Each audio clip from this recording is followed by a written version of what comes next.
Uh, Today, we're going to talk about some of the challenges faced by the K-12 industry in the United States, some of the challenges with state customization, who we are here at GT and why it matters now, some of the common publisher workflows that we've seen, the GT's solution, and our print and digital distribution at scale, how we attempt to solve these problems. And at the end, there'll be some Q&A. The Q&A function in this webinar is open, so please submit any questions that you have, and we'll address those either as we go or at the end in that session.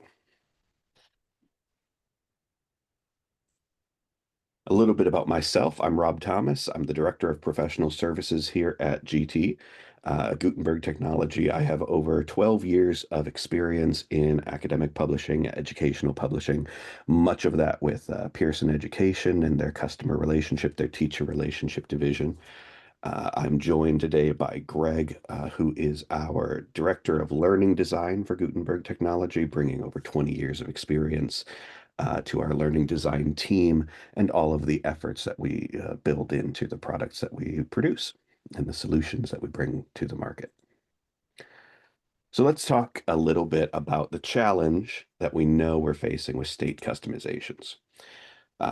One of the things that make state customizations difficult and inevitable is we have changing federal policies happening quickly and dramatically. Even this week, there's been more changes with the Federal Department of Education and their uh, not only their funding and their staffing and the requirements needed. So there's an increasing demand for state-specific editions. This should be no surprise to anybody in the industry. We have standards and guidelines that are being changed actively, that are being changed even during mid-revision cycle. And versioning in the workflows that we've seen are expensive and manual. There are errors that can be introduced downstream, and then chasing and correcting those errors may they increase costs throughout. Every revision in the common tool sets that we see the market using require revisions not just of the content, but also its design and the metadata and the deliverables and the files being maintained.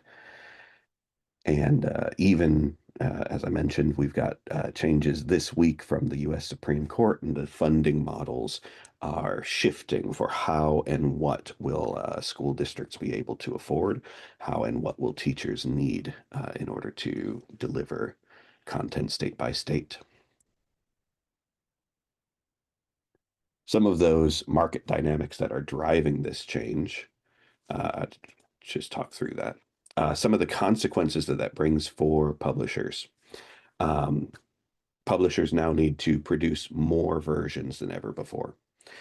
We have traditional sequential versioning, which means that you create your national version and then you create your state-specific version or your regional-specific versions off of that national version. If you introduce some new underpinning piece of content or change in the state-specific version, it's got to go back to the national version and make that a change and adjustment as well, wherever that is in its pipeline. Versioning is labor heavy, time consuming, costly, and error prone. And every revision that we make requires content, and just what I said, the portfolio maintenance is complex with a lack of shared effort, shared assets. So who are we and why does it matter now? Gutenberg Technology since 2012 has been empowering our partners to design, build, and scale captivating learning experiences with unprecedented efficiency. What that looks like is GT CMS. We've got other offerings in the market, such as a course builder for creating and transforming content. We have 7,000 publisher users, publishing staff users who have created over 230,000 products and authored 2 million assessments. Those are being used by 4.5 million e-reader users with our white label e-reader, and then 90 million student annotations within that reading environment. And we've got products that are delivered to over 6 million students across all of our distribution channels. So we're invested in the market. We work with the whole gamut of market groups, not just K-12, but we work with higher ed, corporate learning, certification and training, professional development. But this session is going to focus on our K-12 partners, and many of the challenges that we face here are shared across different sectors and different markets. So I'll jump into our common publisher workflow from uh, what we've seen from our market research and our customer research is that most publishers currently have a workflow that looks something like this. Teams are copy pasting content from Word or InDesign, or they're using scripts to move content from manuscripting into different formats. Typically, there's a print or a digital that happens first, and then it's transformed into the other. And so there's a separation of content in that way. Every version that's created, the layout has to be recreated or at least re-QA'd. And we introduce errors in last minute changes. I talked a little bit about that earlier, but we hear this over and over from our customers and from the market is that when a change is made or when an error needs to be corrected, that requires a lot of revision. And so we've heard the prices per page can go up to $150 per page if it's a complex revision, or even $50 for a typo. So we want to make sure that we're correcting errors across versions, and these deliverables just continue to add cost as the content has to be transformed into all of the deliverable formats. And it's difficult to track what was changed by whom and when. And so the QA price increases as we have to track down what has been changed, who changed it, and which versions are impacted. This has made it difficult to scale any solution. So the common publisher challenges, here's sort of where we know the problem is that you can't hire a new team for every state. You've got your limited resources, you've got your delivery timelines that are already decided, your budgets are flat or shrinking, and the state contracts are demanding even more precision. There are things as we know, there are things that some states are requiring, some states are banning, some states are undecided about how they want to include it. They want to include different formats and uh, formulas for delivering content so that uh, teachers are able to express to parents, this is what's going to be included in these lessons. Here's the options that are there. And we have legislation that's changing. Even in the last 30 days, we've had legislation change about what is required of teachers and of school districts to be transparent with the parents of their within.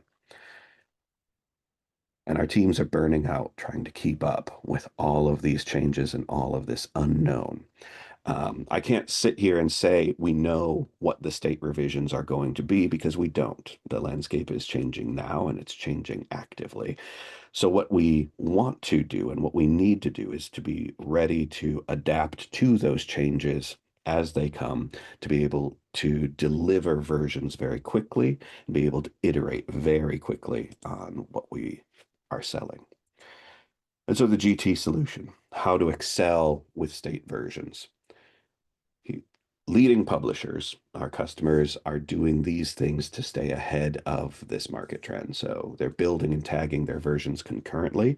I'll show you how we do that in the GT CMS to eliminate sequential bottlenecks with separating content from design so that the content can be reused flexibly in different layouts and different structures with different design modifications to meet the audience needs without having to transform and rewrite or copy paste content time and time again. We're unifying authoring, reviewing, and collaboration into a single structured environment. You can preview and validate that the outputs are exactly what's needed per device for your learners. You're able to personalize your outputs that way, and you're able to deliver print and digital formats simultaneously from the same structured source.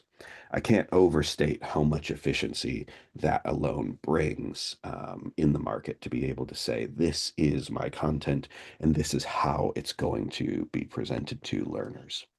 So without going through more slides and creating presentation fatigue, I'll actually show you how we're doing this and how our customers are doing taking these actions.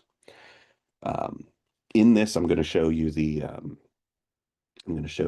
layout-driven approach. So some of you may be familiar with GT and GT's print capacities. We've taken that tool set and expanded it so that we can do exactly what we said we would do: tailor layouts for the cognitive development of young learners, use InDesign layers to version content without having to create duplicate files, and will preserve your templates and blueprints. So I will jump into uh, a video demonstrating exactly this principle. So this is an InDesign page. I think some of you will be familiar with InDesign pages. We've got a learner layer here. This is tagged to content, so modular content tagged to learner. And we want to create our Florida version. So we're going to activate the Florida layer in our InDesign file. And this right here, what I'm showing is GT's layout-driven print approach. So this is an InDesign server space where the content is flexibly arranged. Uh, what we're adding and pulling over, so it's a drag and drop from all of the content available.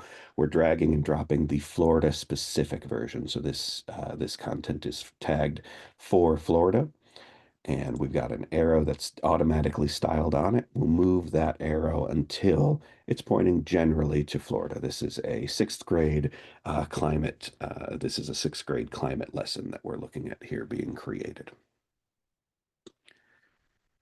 Now that's the end product. That's the end goal. How did we get here and how do we manage both the national, the Florida, the Texas, the California versions of this content? So now I'll jump over and I'm actually in GTCMS where this same content that built that page is housed. So as I look at the different pieces of content, I can see that I have these boxes, these color-coded boxes, and they're tagged. So I'll show here I've got an audience tag. This is our learner. So goes to all of the students. So if you live in most parts of the United States, and it talks about the general United States climate. We have our Texas version here, so an audience tag Texas. This block of content is for Texas learners. This block is for California learners, and this block is for Florida learners. And so we can side by side create the various versions and export them to the InDesign layers so that we're able to create a layout that is flexible and can take the state customized content and move it over. We can customize content at more levels than this, so you can customize content and tag things inline. So I've got the ability to add an audience tag to a specific portion. So maybe this is an instructor only portion of this. And you can make those audience tags at a page level or a plank level. So I can say here, my audience tag, audience type, my export type rather, sorry, that this page would be for instructors. And I can say that this is an instructor only page. This is a digital only page. This is a print only page. Um, and one of the things that we want to provide is not only the ability to see all of the content side by side and iterate. This is very nice and very useful for creating equitable versions. But I also want to make sure that I'm able to understand what the relationship is between this content and the learners that will actually use it. So if I click this preview button, I can make a live preview at any time. So let's take a look at the Florida version of our digital experience. So that'll launch our page just like it would be delivered through our web reader or through any other page. I've highlighted these for us so we can see that specific box. And I can see the Florida version is here. So I can see what is the student's experience for the Florida students and what's the student experience. Let me go and preview. What does our Texas student experience look like? And I've got all of that same content and the Texas tagged content appearing here. This is preserved in the digital exports. It's preserved in the print export. So when I go and I take this piece of content and I put it somewhere else, I'm able to make those adjustments. One of the things that I also mentioned that expedites the ability to create different versions is the ability to take pieces of content and separate the design from the content. So here we have a general sixth grade template that we're using. I've got my think about it page. If I want this to be something different, not necessarily a question like it currently is, but I want it to be a side box important, I can make a change and now it will appear in the margin on the side and it's got the important label. So I can make design decisions separated from the content and then apply those decisions to the content at any time. So we're able to uh, leverage your designers who are designing at any time. As those design changes are made, they flow through so they appear for everyone using the content. So your designers are working on the design without having to be locked down by the individual pieces of content. And we've got many different pieces of content available. We're able to embed more interactives. So let me jump over to another page in the same lesson. And this one's talking about ocean currents. And so we've got an interactive here. We'll notice when we select this that the export type is digital. This isn't necessarily something that goes to our print pages.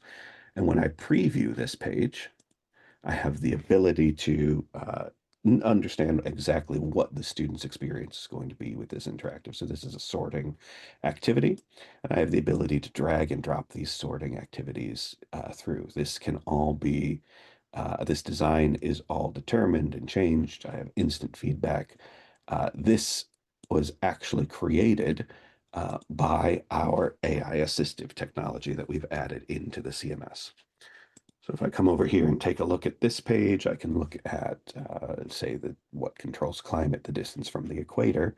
I have a couple different AI options. So I have the ability to click Edit with AI, and I can give some instructions. So if I want to make this shorter, longer, if I want to add additional context, what this is extremely useful is making sure that the content that's being created is aligned to the different state specifications.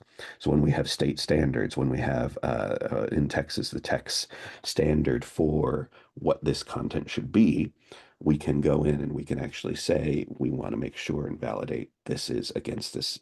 These are written for this standard. So there's a couple different layers and places where we can put AI in.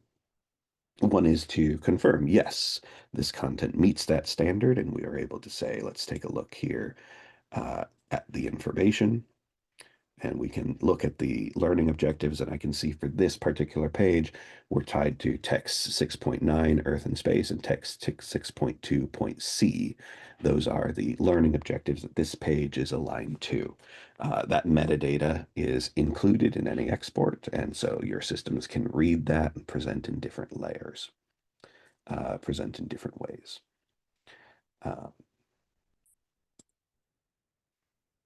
lot of interactives that we can do. There's other AI functionalities that we've added, the ability to create questions on the fly, the ability to create callouts, key takeaways, introductions.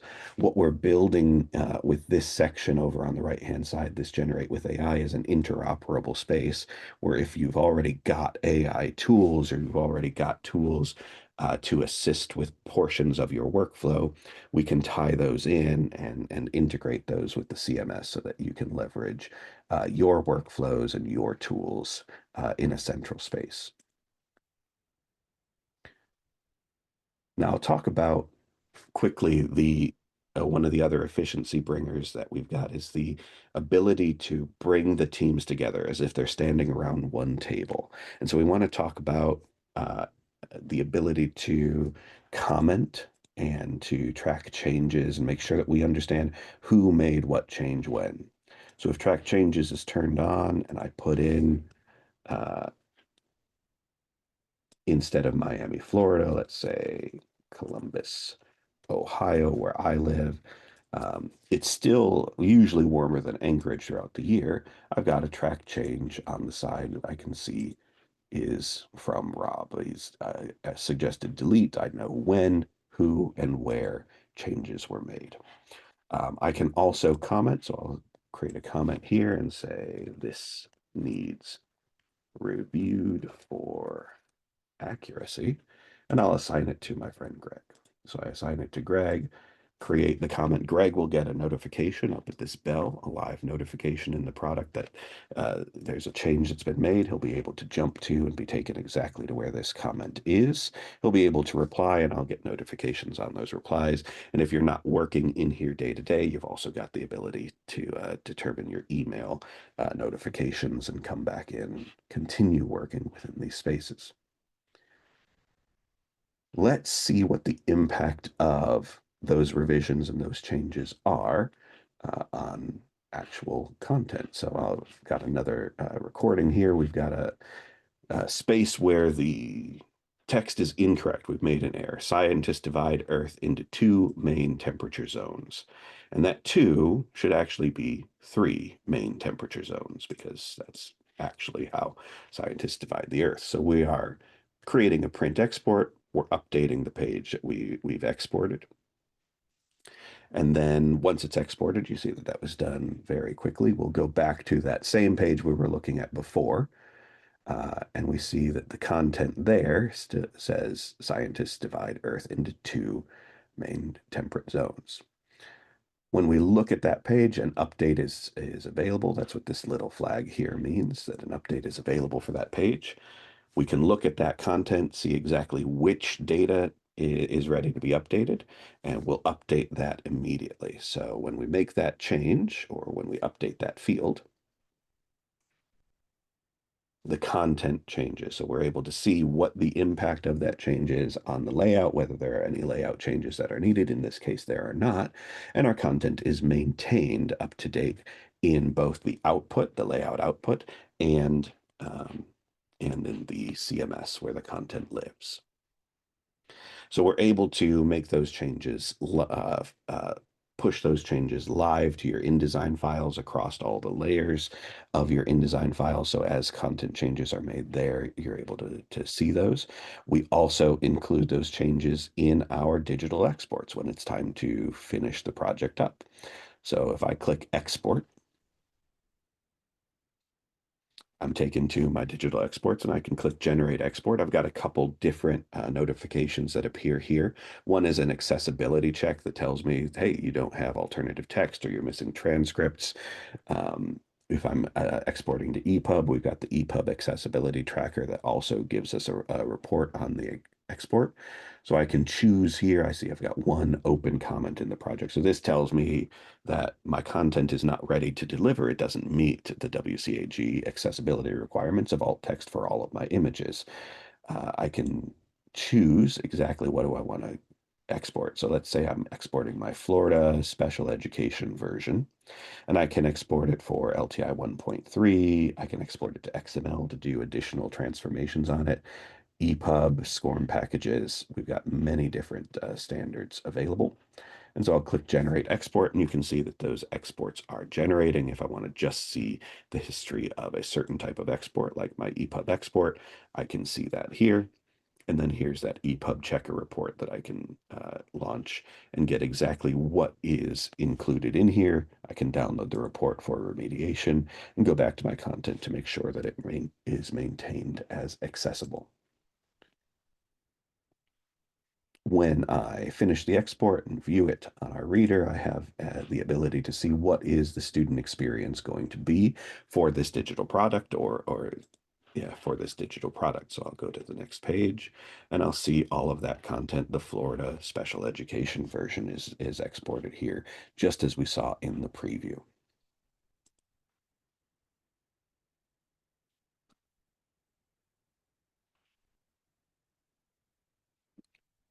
The last thing that I want to talk about with these, as far as efficiency and being able to create versions very quickly, is what we call our project dashboard. And so on the project dashboard, I'm able to see all of the pages of the project, who is working on which pages and which status they're in. So I can select different sets and change the status and say these are in their final draft with the author. And these two are in their second draft with the development editor. And the chapter summary is let's say the art is being rendered for our chapter summary. So I've got the ability to set statuses. We can create uh, different notifications that are needed for these statuses. I can see the comment. So there's one comment on this page, and I'm able to click on that and go directly to that comment if I want to, or view the two track changes that are included on that page. That track changes are on. I've got information here. Uh, as I can see the comments rise and get closed. I can see the track changes rise and get closed. I've got information that is useful to publishers, and then we can uh, tie these into whatever your project management system is or whatever external tools you're using. So we can set statuses throughout, and this is a great way for project managers to keep projects on target, to make sure that the right team is looking at the right part at the right time. When this is longer, maybe this is an entire book, an entire chapter, an entire module, you're able to bring in teams. So it's not a here's the manuscript, and now the manuscript is being adjusted, and now it's being reviewed, and now it's being QA'd, and the whole manuscript moves team to team. You're able to bring teams into the same source and have them move through content sequentially or collaboratively. And this is a quick presentation of the ways that our K12 customers and the market is leveraging some of the tools that GT provides to go faster, create versions, maintain a large library of adjustments, reusing content. You can take any piece or any page from one project and put it in another. You're able to uh, go at speed and very quickly. I want to pause here for any questions that have come in or give the opportunity to ask for more detailed pieces of anything I've shared so far. Rob, we've actually had a few questions come in. So yeah, I Excellent. think it's a great time to pause and to answer those. So this was going back to when you were showing the content blocks and the audience tags and the tagging. There was a question about how we handle tagging for standards. Mhm. In general, is there a bulk upload method? How do we handle uh, tagging for standards through our metadata tagging system? So Sure. you could speak to that in general. Yeah. So our metadata tagging is available. What we've done is we've created metadata at every object level. So if I look at this image has its own metadata attached to it. The image block that has its metadata attached to it. The page around the image has metadata attached to it, and that metadata is actually attached to it at the code. So it travels in any export. You're able to see what is that metadata. To the part of the question about learning objectives and how do we map to learning objectives, yes, you can upload the learning objectives that you need into through CSV and create basically a drop-down menu of here are those pieces and tag them at any level, either the project or the page or the content block or the pieces within the content block.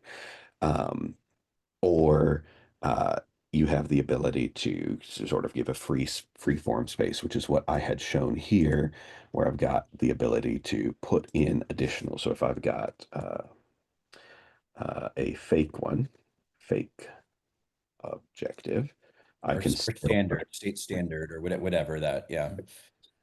I can put those standards in. So it's extremely flexible. You can use sort of any level. What the metadata does is it allows any system that's reading the content to identify very quickly this is content that's appropriate for this piece of metadata.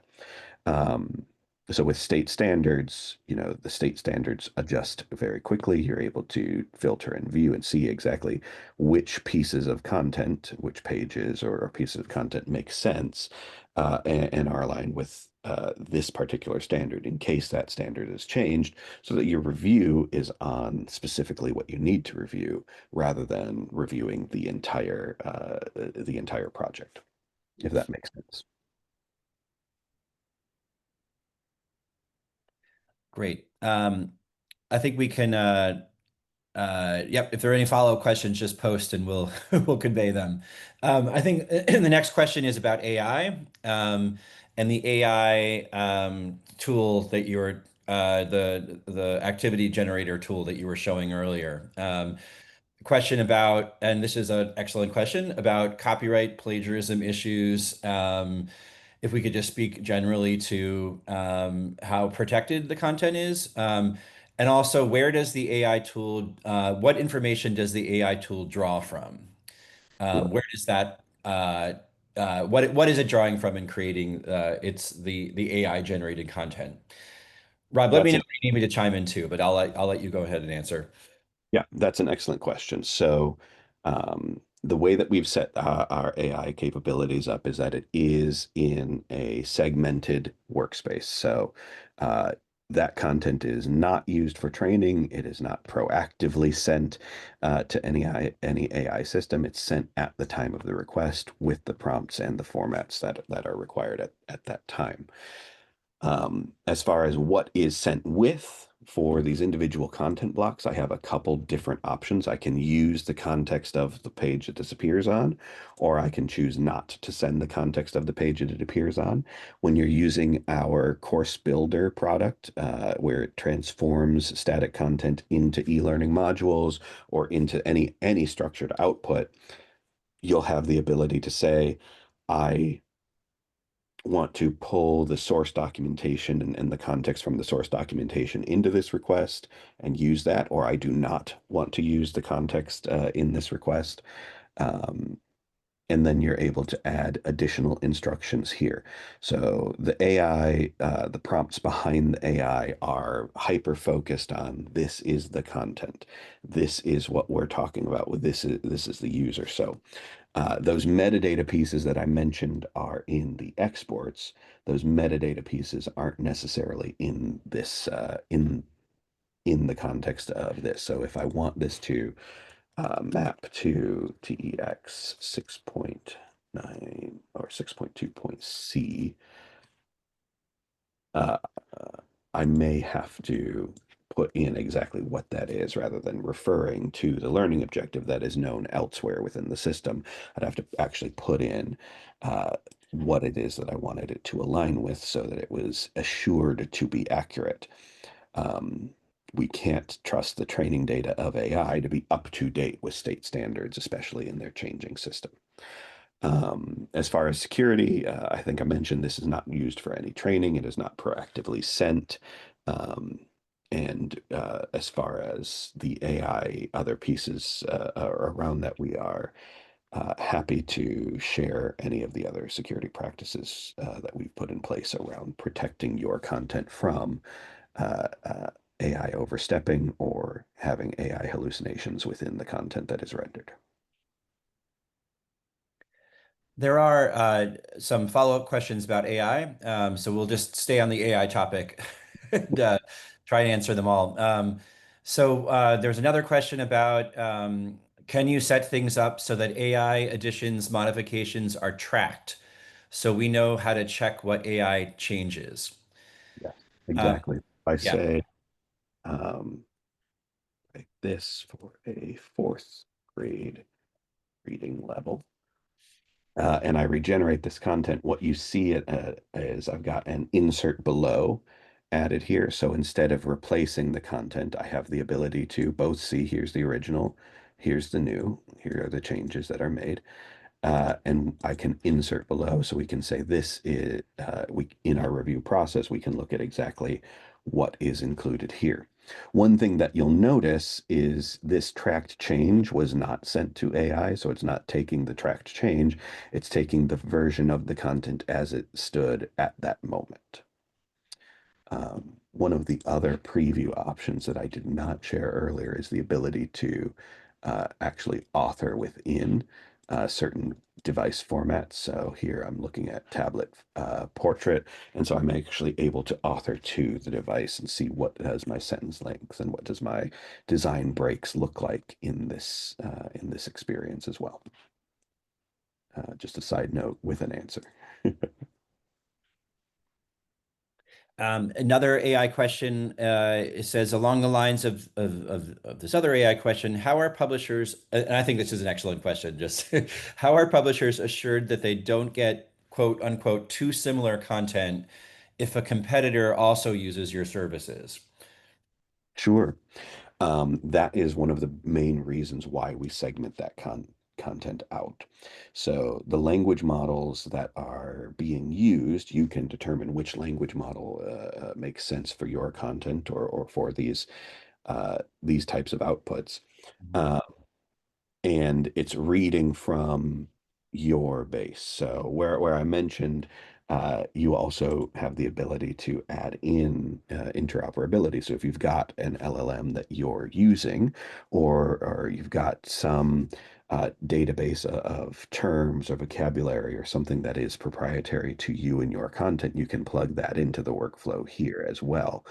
Um, but because the sources are different, because the prompting is different, you should not be getting anything that is necessarily similar in content.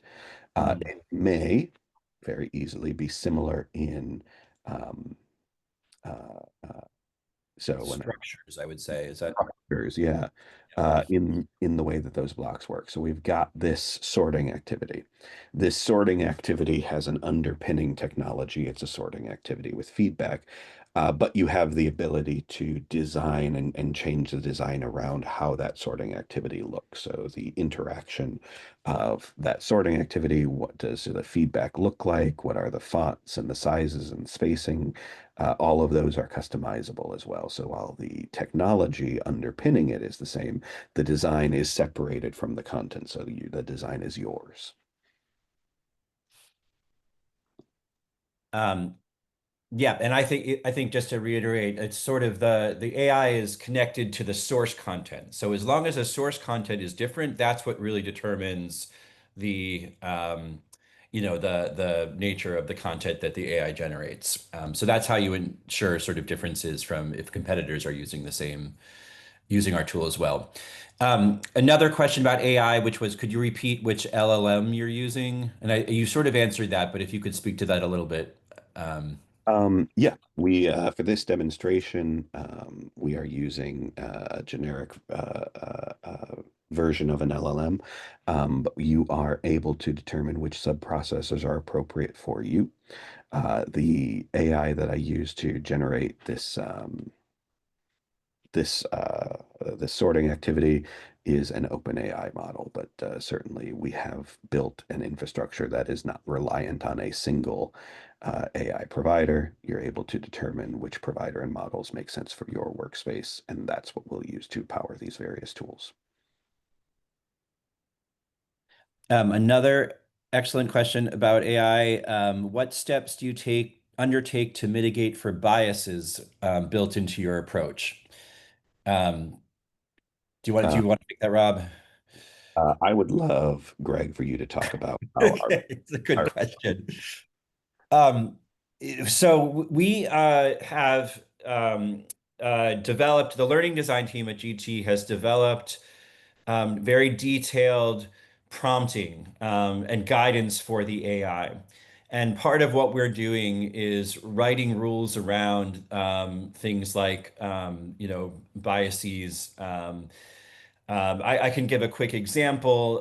In our pipeline for the fall, actually, we are adding AI generated images, sort of an AI image generator tool to the content panel. And one of the things we're testing now is like if I put in, a prompt like a nurse giving a shot, a lot of the generations are showing women nurses, and we don't think that that's good. We want to show a range of genders and et cetera, races, et cetera. So our approach has been to control that and ensure like diverse representations, et cetera, through our prompting. We're baking that into our proprietary prompting that was guiding the AI, if that's clear. and to fill that in at every point, you'll have the ability to add in um, what you need as well. So if Mhm. you've got specific requirements, I know that some of the state customizations that are coming through our examples need to be more patriotic, is the term that's been chosen. So we want to make sure that we're building in the ability to quickly adapt to those things and tools that make sense for that kind of adaptation without necessarily leveraging the implicit biases in the AI models. So, Mhm. a mixture of prompting and careful design. Yeah. Okay, so now we have some other questions that are not about AI. Let me just see here. Uh, okay, so next question is, how do you support when state frameworks prescribe different instructional sequences that differ from the publisher's initial program sequence? Sure. And this makes perfect sense. I know that Texas has in their mathematics has a spiraled sequence that they want to deliver, and there are other states that are thinking about similar frameworks. Um, the reason why we like that kind of change and we like the system here is these blocks, be it a page, be it a piece of content here, I can copy this and move it. I can reuse a page. So I'll show that here. If I want to share this page with other projects, I can share the page and then go into another project and add that page in as well. So this in not I'm sorry, not import, but reuse content will give me the ability to see all of the shared pages from this project. So I'm able to move those pieces around. So to answer the question, how do we handle that? Um, you've got really two options. One is to create a duplicate project and rearrange things. Uh, what that does is it increases version complexity. It increases a bit of the problem that we had talked about earlier. Now I have my Texas version, which is different substantially than my national version.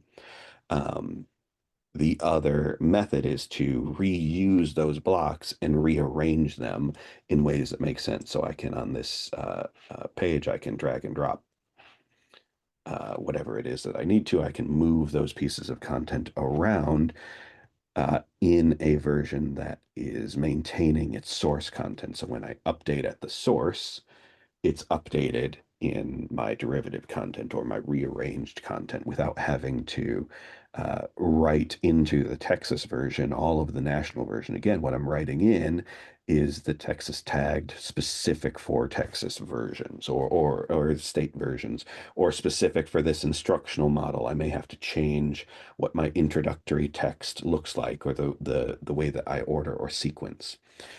There's a couple different features that we've also added to make that easier. One is called auto numbering. So if I've got my sections named this one 2.4, I can set this up to just wherever it exists, it follows this pattern. And so if I move that above 2.3, auto number changes to 2.2 and et cetera. So you can auto number those changes, and then we have what we call theme or design variations.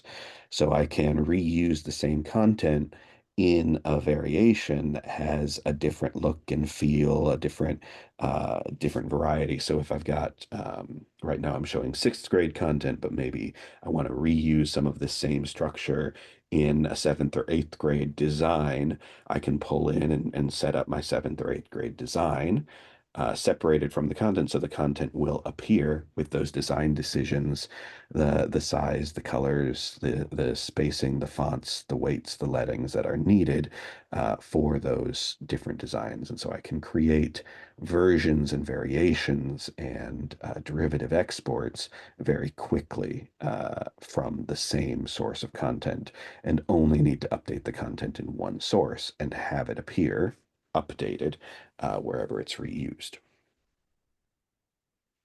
Hopefully that answered the question. I don't have an example ready to show that more clearly, but that is the way that those our customers are supporting those states with uh, different needs. Mhm. And another question about metadata and exports. Mhm. So the metadata is included in which types of exports? You can just maybe speak generally about Sure. metadata and exports and what's carried. Metadata is included in our EPUB exports. It's included in our SCORM exports. It's included in our XML exports. It should be included. Yeah, it's included at least in those. The metadata is leveraged in our LTI exports. So the LTI is pulling from the tags that we had just displayed.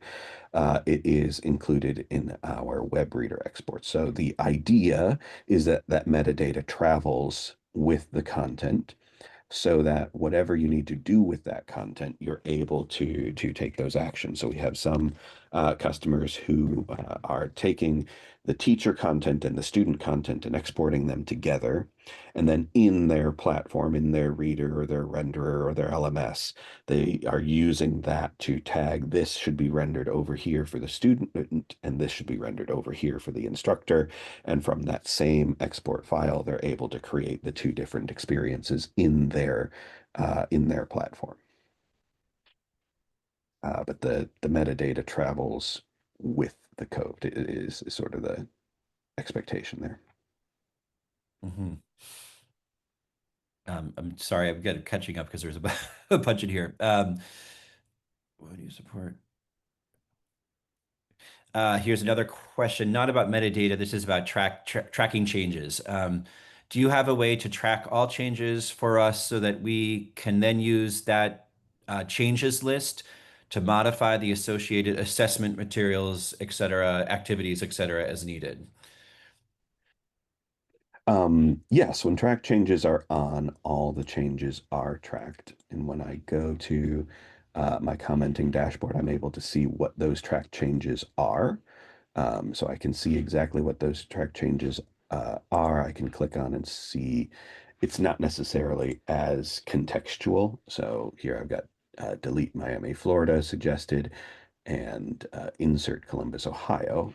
I can filter this by who created those track changes. So I can view an authoring or view details. We do have this view. Um, the track changes as a now go and adjust the assessments. Depending on where your assessments are, you can author your assessments within the platform next to the content or on a page next to the content. So you can make those revisions and see those track changes. You can do those live. So if I go back and I view this within authoring, and then I add in some assessment questions. So I add in, make sure that I don't lose it here, a question block. I can see what those questions are going to look like. I can mark this if I need to as a digital only, create my questions here, or have AI create those questions as we showed before. So let's just very quickly, um, question A1, B1 is correct to project. So I'm able to see that question in its context with these. So I can look at, okay, here's the question that is aligned with this. So I can create those inline questions. I can also create a question set that's delivered ancillary or as for LMSs. You can create a block of questions or a test bank that goes along with. I can see where these are used. So it's tied here. When I go to my question library, I'm able to see and reuse that question in other places. So to answer the question as best as I can, yes, we have a dashboard of all the track changes, and yes, it can be used to associate with those questions. You may want to, instead of using the dashboard, actually use questions within or have your questions authored side by side with your content or on a page that lives next to the content to make it easier to make those associations. But certainly it is available. Question, Rob, about the source content and the nature of source content and support for different types of source content. So the question is, I think I interpreted that correctly. Are you able to work with digital content that are housed in different digital platforms or solely print PDF content and specific digital platforms or specific platforms? Um, I think I understand the question, so I'll try to answer based on my understanding.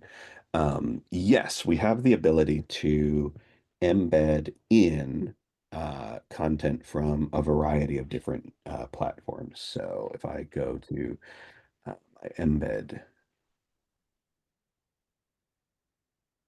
media pattern, this is sort of our default pattern for embedding media. I can see uh, I can upload widgets if I want to. I can embed from other.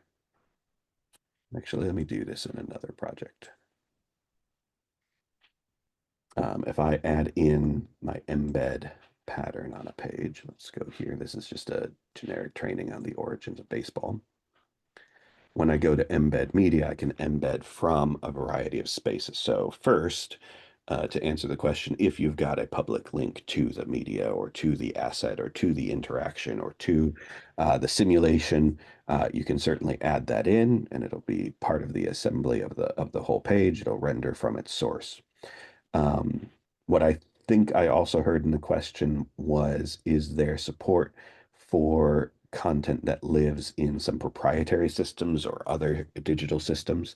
And yes, we can integrate with those systems. Sometimes that's an easy integration and it's just a rendering through an iframe. But if it's more complex, we're happy to talk about and figure out what the right way to integrate certain pieces of content is. I know for some of our customers, we have integration with assessment systems like Learnosity or other question authoring systems, and those pass information to that system so that in the render it's pulling from both where we've got our content and Learnosity next to it. Want to basically answer that question as yes, we support a wide range. Yes, we have experience with a wide range of these without knowing specifically what it is that you want to embed. That's sort of as detailed of an answer as I can give. This is a hard question, Rob. Sorry. So it's about math content and AI. The comment is we haven't seen great AI math, AI generated math teaching content. What is our experience and results with handling math content?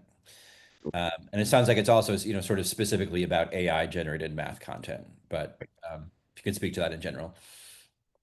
Absolutely. So the AI without formulaic prompting and the prompt engineering that we've done, um, exactly right. It doesn't give us great mathematics content and it doesn't give us great equation building.